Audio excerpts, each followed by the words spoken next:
there's also obviously a ton of things going on in the world of Indiana basketball. When we spoke last, that was the commitment day of Lamar Wilkerson. Since then, Tate Connerway, Josiah Miles, and today or yesterday, Jason Drake added to the roster officially. We haven't had a chance to talk about any of those guys. So, Brad, what are you transitioning into basketball? What do you think? Yeah, so I mean, guards for days. It's at a point where it's like, okay, let's like get some centers, let's get some rim protection. I have none of that so far, so it's clear that they really addressed the guard play, which is really important at the college level. Really addressed that, like very much so. We got Drake and Josiah Miles going to be bench pieces. They're also juniors, so we got 2 years of them, which is awesome. Tate Connerway going to be our point guard. We got him over. I was talking about Malik Mack, ended up going Tate Connerway. Sure, I'll take, if it's not Malik Mack, I'll take the Sun Belt Player of the Year. That's going to be an absolute nightmare for Braden Smith come February. An absolute. The Avengers? Oh my, like defensively, this Tate Connerway guy, like there's no other guy I'd rather have guarding the other team's point guard in the country than this guy. This guy is an absolute menace. Watched him. I actually watched a little bit of the Sun Belt championship game this past year. So I tried to watch all the championship games of the, all the mid majors. Was basically what I was trying to do. Got close. Saturday gets really tough. It does. There's a lot on. But I was able to watch Troy, and Tate Connerway obviously stood out there, highlighting him being the player of the year and whatnot. But I mean, this dude defensively is just, he doesn't even need to do anything offensively, considering we got Wilkerson, DeVries, and Reed Bailey. Like, I just need him to be tone setter, point guard, not expecting too much. I know he averaged 14 a game last year. That's awesome. I don't expect that to be his type of production in the Big Ten. But that's a very exciting get. I was golfing actually this past Sunday, and I was wearing my IU polo, and what do you call him? The guy who sets the court. I'm not like, I'm kind of I golf, but it's like, what's that guy called? Like the course manager, the guy setting off the tee times. He was just like tap me on the shoulder, like, hey, like, how good are we going to be in basketball next year? I'm like, yeah, Lamar, like the Lamar Wilkerson kid, the Reed Bailey kid, like, watch out. Yeah, and DeVries, like, we're going to be good. I didn't mention Connerway at that point. I was just giving the overview, but I mean, the starting five is looking really nice. Just need a center, is what it looks like. Like, looking Connerway, DeVries, Wilkerson, Reed Bailey, and just need like a rim protecting center to accompany Bailey. And then I was going to say, there's a couple guys they're looking at in terms of center, because it's like the one thing that I made fun of you last week for, but you're absolutely right, is that you, in college basketball, you want guards and you want bigs. There really isn't a ton of room for like that typical like NBA wing defender if you can't hit a 3-point shot, especially not in the college game. So you look at the way Indiana's constructing the roster, it's all guards who can shoot threes at a high clip, get to the rim, and rebound. Yeah. It is 6 guys that we haven't had on the roster in 5 years. But then you think of like, okay, what was the one thing Woodson was really good at? It's like the big fella factory. And what's the one thing that's lacking from this roster is any type of like defensively minded big. That being said, they're looking at Leo Curtis. Strong rumors across the Indiana Burniverse that he could potentially be coming to Indiana. He was a kid who looked at Indiana and West Virginia separately as a recruit before going to Arizona State. He's since decommitted. Federico from Texas Tech, I believe, is another name that's been rumored. But then you're seeing like anybody who's 6'10" or above, like Indiana seems to be in contact with. So there's a lot of different ways it can go on that front, but those are really the 2 names that keep popping up over and over again. Yeah, and it's funny how you called out my guards and bigs, because it really is that simple. Like the tweener, unless it's Cooper Flagg, like the tweener doesn't work. Like, he's not a tweener. Like, you can call him a big, but he's a guard, dude. Like he's a 2 guard. He's a 6'9" guard, so he's able to play that 4 because he's so athletic, so he's long. A unicorn. That's not something you can like. That's not. You can't replicate Cooper Flagg. That's not what Mbako ever was or ever will be. You can't replicate the number 1 pick in the NBA draft who was killing the USA camp 6 months ago. Dude was facing up Bam Adebayo, one of the best defenders in the league, as a 17-year-old, and had no fear in his eyes. The NBA draft's not replicating that guy. Yeah, he's just not. He's generational. It's just not happening. So It's literally it's guards. When I say 1, 2, 3, like that's all guards. Like there's no small forward. It's guards and bigs. We saw Florida. That's how they operate. They had 4 rotation. They had Tommy Hogg. They had the Chianlu guy. They had Hardgloten, and they had who's the guy that started? Condon, who's probably like the best one out of all of them. They just rotated those guys in. So if you can we already have Reed Bailey. Sicily can maybe be that one of those 4 potentially. But we'll see how many they add and who exactly they add. Getting Leo Curtis and Federico would be a huge win for this team. Federico is like perfect for what this team needs. Federico 2X is what we can call him, maybe 2X. Call him 2X. Fetty 2 times. Call him I don't squared. know. We're workshopping it. Federico squared. I want to say, let's see. I think that puts them at 8, 9 if Goody's eligible. So there's still going to be a lot of movement on this roster too. Like and even if they add those 2 guys, they're still going to need to add. Yeah. No, and there's 15. How many scholarships they have up? I need Jamie Jordan again. I think he dipped out. I think if you go over, maybe if you go over 12, they ding you or something like that. I'm not really too up on the basketball. Oh, that could be a thing. So we'll see what the count ends up at, but it looks like they're at like 8 right now. Seems like something like that. Josiah Miles and Drake just being solid bench pieces moving forward, and obviously being guys that will probably come back next year. Hopefully, if things, the basketball portal is more like 10 times the shit show that the college football portal is. Yeah, that's insane. the one. The basketball portal, technically, to enter the portal, that closes this week, but that doesn't mean you have to find a home. So anybody who's in the portal is just going to be out there until they can find a team, and that's like, like that could be a while. Yeah. You have any closing thoughts on Indiana basketball, Brad? Liking what I'm seeing. It's I just want to like settle the hype train. Like I'm excited. I like what I'm seeing. Let's slow our roll. I saw some preseason Big Ten rankings and seeing IU fans, just going out like, oh, we're number 2 or we're number 3. Like, how are we not top 5? Like, slow our roll. I think this team can make the tournament.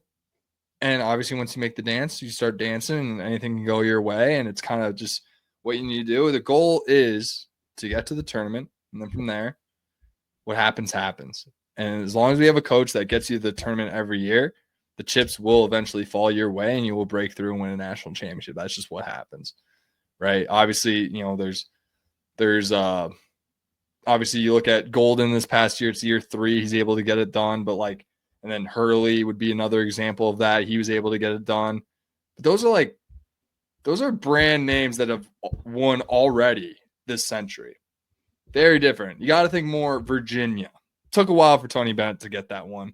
And he finally got, the team with Hunter and Kyle Guy and Ty Jerome, and just finally had the perfect concoction, and they were able to make their run. Like, these things are just not going to happen overnight, guys. Let's calm down the waters. Let's support the team. I'm liking what I'm seeing. We're doing all the right things. Let's keep it tempered. Let's keep it, hey, let's make the tournament. Let's see what happens. Let's be competitive. I think this team's already looking a lot, obviously maybe stars wise, credibility wise, like what programs they come from, maybe not as hyped, as this passing, but I think there are more, the roles seem to be kind of, because going into last year, it's like, who's going to do what, who's starting? Is it Carlisle or Galloway? Like, you don't really know. Like, turns out Goody and Leal are the starters for this team. That's how you win. Like, we had no idea how this team they didn't figure themselves out till mid-February. So it feels like this team kind of already has predetermined roles that DeVries has pitched them on. Yeah, and they're bringing guys in for a purpose. Drake and Miles, like, you guys are going to come in, you're going to be off the bench though, probably year 1, and then you guys are going to get your shot as seniors in Indiana. Yeah, but you're going to be 6'6", guards who shot close to or over 40% from the field, are able to put their head down and get to the line, and it's just like the rebounding piece of it too. Like, Candy, I don't want to get the name. I think it's Candy Stripe or hold on. Yeah, Candid Candy Stripes. He does coffee conversations on like every Saturday. He posts on the app, but he's got his like certain metrics that he doesn't want people to be like over or like under. Like rebounding guards was like one of the things that he's been like pounding, right? And like just even the rebound per game numbers from the guards they're bringing in versus the guards we've watched for the last couple of years. It's like there's a noticeable shift in the type of player they're bringing in. If you can't shoot and you don't rebound, like you're not going to play for Indiana at the guard spot. As simple as it is, that's literally the two most important things in the sport. Like we can dissect, jumping ability, shot blocking ability. Like that's really what it comes down to. And like a lot of players on Indiana were either one or the other. That's just the reality. That's what basketball is. Basketball is literally shooting the ball and rebounding.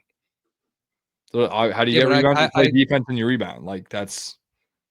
I love what they're doing. I enjoy the types of guys they're bringing in, and it's like you said, temper expectations. Like, is this going to be a team that we all should be screaming should be competing for a national championship this year? No. Like, let's field a full team first. Let's see them play basketball against an opponent. Like, let's watch them play in the Big Ten. But I think there are a lot of things to be excited about as Hoosier basketball fans, specifically looking for things that we haven't been able to see in this team for a while. So I like what he's doing. I enjoy the fact that, especially after the Wilkerson commitment, the fan base complaining about the speed with which the roster is being built has largely slowed down. Yes, beating out Kentucky for a big time prospect does definitely help that. But it is nice to see that at least collectively, it feels like everyone's at least allowing DeVries time to build the roster. Yeah. Let's try to be like rational adults here, guys. Like let's try to be, I've said it before. Indiana has been to how many 4 Sweet 16s in 25 years. I'm just gonna leave it at that. I mean, it's something's gotta. I like seeing things done right. It's refreshing. I know when Pundit was on and we were talking about how he didn't want to compare DeVries to Sig, like it does look a hell of a lot like Sig, what he's doing. Like Sunbelt Player of the Year, like we'll get the A10 Player of the Year. We're gonna get the, just gonna get all these guys. I'm sure Lamar Wilkerson was Player of the Year in his or probably wasn't. Sam Houston. I think he was second team all conference. Yeah, Sam Houston State wasn't very good, but man, the kid could score and give him another, give him a big score, give him Tucker DeVries, take some heat off him. Like it's just going to make things easier for him as he transitions to the Big Ten level. So yeah, I like what I'm seeing. Things are being done right. And I saw a lot of stuff about DeVries playing the 4. So we'll see kind of what they end up doing. I kind of see him as he's a guard. Like I see him as maybe we can throw in some lineups where he's the 4, but he won't be starting there at the Big Ten. I don't see it. Never saw a Bob Knight show if he thinks offense is the top and most important thing in basketball defense. I said the 2 most important things are shooting and rebounding. And I also said, like, I play a lot of basketball, John. I play a lot. It's literally shooting the ball, you get a rebound. How do you get a rebound? You play defense, and then you go get the rebound. You box out your guy. It's a very, very simple, in its essence, very simple game. Those are the 2 most important things: it's shooting and rebounding. Rebounding is defense. Give him hell, John. Give him hell. You can't. Yeah, give me all the smoke, but you can't get a rebound without playing defense. I feel like that. I might have skipped that part. I'm sorry. That's all I got for this week, Brad. You got anything else? Yeah, I got a quick Indiana Hoosier baseball. Oh wait, yeah, you want to talk Indiana baseball? I can't believe it's at a point where it's like, man, it's gonna be a quick one. They're coming off. Shout out to Devin Taylor. Yeah, they're coming off a series loss. They lost 2-1 or 1-2 to Illinois. They're sitting at 22-18. Definitely outside looking in, just coming from a weaker conference in the Big Ten. Really just going to come down to the Kansas lineup. That includes Devin Taylor, who just broke the school record for home runs. Will they be able to make a run in the Big Ten tournament? I imagine the Big Ten tournament champ gets an auto bid. I imagine. So it looks like they're going to have to make a run there. And if they, Yeah, that's what's going to come down. Bottom line is you have to. They got to pitch better. Like they there's got to no. pitch better. They got to pitch have to better. pitch It's better. ridiculous. It's like You can't one have a kid game hit a they'll ball win 478 13-1 feet. and then they'll lose 13-1 the next day. Yeah, It just never ends. Like, let's look. They got mercy ruled by Illinois, 15-1. Mercy ruled. 12, and then they won 12-3 the previous day. And they lost a gritty 2-4 the day on Thursday. So, or Friday, sorry. It's Friday, Saturday, Sunday series in college. For those that don't know. But yeah, Maryland, Iowa this week. Let's see what they can do. I don't know. It's tough. We're not gonna make this negative Indiana baseball pod. Yeah, I was gonna say I want to end it on a change positive note. is looming. Change is looming. But yeah, let's end on a positive note. Yeah, it's gonna be a really exciting. Like I know it's gonna be a little while before we see football again, but like we're in for a really exciting next 2-3 months. Like they're ready to add pieces that can impact this roster in a real way. They're at a point where they know what they have in this team. They know where they're deficient at, and you can use that and go sell your vision to like portal guys. Like we're looking at another really good football team, and like there was that Sam Block tweet like talking about all the teams in the Big Ten and how they were going to be good this year, and he listed off like an angry Lincoln Riley and like Nebraska having a good head coach, and like left out Indiana because like the legacy media is going to take some time to shake off the perception of the BC era of Indiana. But like this, like don't let people gaslight you into thinking you don't know what you're looking at. Like we're looking at a very talented football team that's going to be really damn good this year, and they're still adding. Yeah, and it comes down to obviously much tougher schedule going into this year, so it's not like, you know, obviously I know this team's better than last year. That doesn't necessarily make them a college football playoff lock. They still got to win the games. Still got to come out every Saturday and get their job, finish their business, get the job done, and, you know, do what they do. But having watched a full season of Signetti, I have a hard time seeing a scenario where they come out flat. So didn't see it all last year. Yeah, super pumped. When is August? It's April 22nd. It's April 22nd today, so we're a little bit away. And we're still doing 2.5 hours of Indiana. You're damn right. Content. We'll be back next week talking the same thing. This was Indiana Hoosiers Live on the Voice of College Football, or on Indiana at the Voice of College Football on YouTube. Go check us out on the channel. Check us out on Twitter too, Voice of College Football, or Indiana VOCFB on Twitter. You can follow Brad at Bradley_Loomis8. You can follow me at Alec Keyser. Yeah, we're some exciting things coming in the world of the Voice of College Football Network this week. Don't know if I can talk about them yet, so I won't say anything, but some cool things to be on the lookout. And yeah, it's a great time to be a Hoosier, man. Thank you guys for listening. We'll see you next week. Go Hoosiers. Dodgers 10-7 up, bottom of the 8th on the Cubs. And Sox won. Nice. Yeah, Lakers Hoosiers are on right now. Oh my God. Hoosiers.